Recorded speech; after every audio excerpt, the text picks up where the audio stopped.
Well, I'm here with Amy Acker, Alexis Denisof, and Nathan Fillion. They're here in town for Seattle's big premiere of Much Ado About Nothing. And let's start with Much Ado. Yeah, it's a great play. It's wonderful. But most of you guys, I've been fans of all of your work, but it's mostly from a comic book kind of world. And usually, to make a comic book kind of thing great, they take Shakespearean actors and move them into the comic book world. This time they're taking actors made famous in the sci-fi comic genre and moving them into the Shakespearean world. Did you, well, I know that some of you have worked in that before, but did you find that an extra challenge, or is it something that that you'd been working on, that you preferred, that kind of acting, or? Well, this movie came out of some very casual readings of Shakespeare's plays at Joss's house. Joss Whedon, the king of Whedon verse and the creator of the shows that all of us are known for. He is, you may or may not know, is passionate about Shakespeare, and he would collect people together to have readings on a Sunday afternoon of one of the plays. And so I think this movie has the relaxation that existed in these readings, and the fun that was in those readings has kind of followed on from the readings. So I don't think we approached it with a feeling responsible to Shakespeare or needing to come up with something sophisticated or intimidating. This is fun. It's hip. It's fast and funny and sexy, especially Nathan Fillion. So I think for Shakespeare lovers, you'll feel like, oh, this is a cool interpretation. And for people that aren't familiar with Shakespeare, you'll be surprised at how easy it is. Who had the biggest challenge with Iambic Pentameter? I did. I'm not very good at it, Shakespeare. Nope, not my bag, not my thing. He tried to sneak out. Amy and Alexis are very good at it.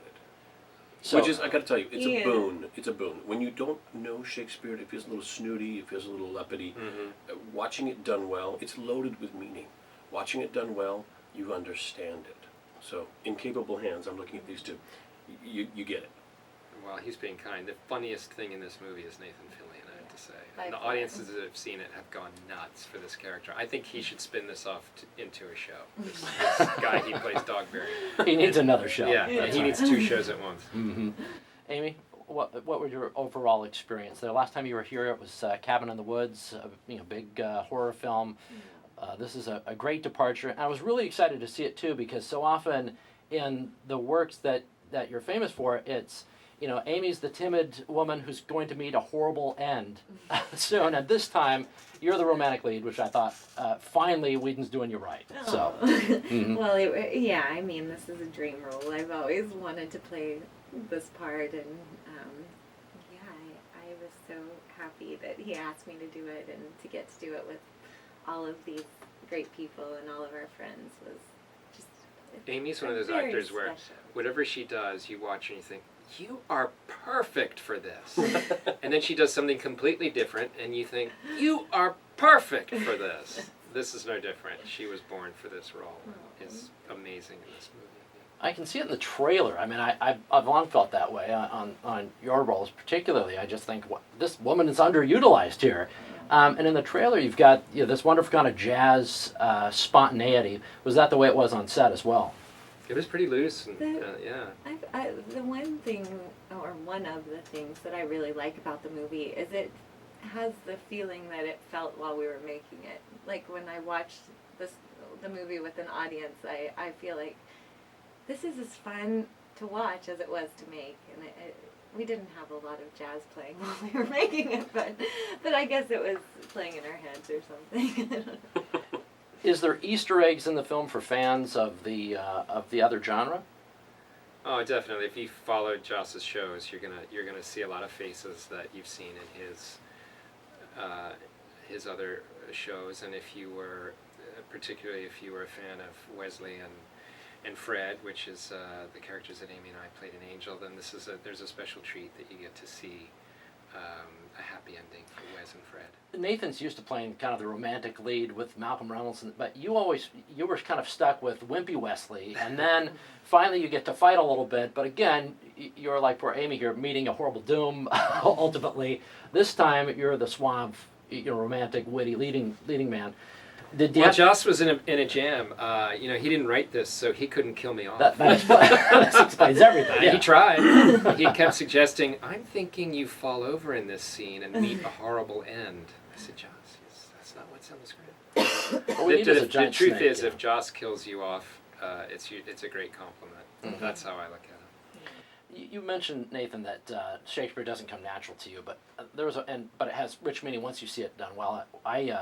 I'm used to the Brana, Much Ado About Nothing and Brana's Hamlet, and I was stuck working at a warehouse when I was in high school or something, and I listened to Brana's Hamlet. It was back in the days of tape, and The year was. yeah, the year was way back.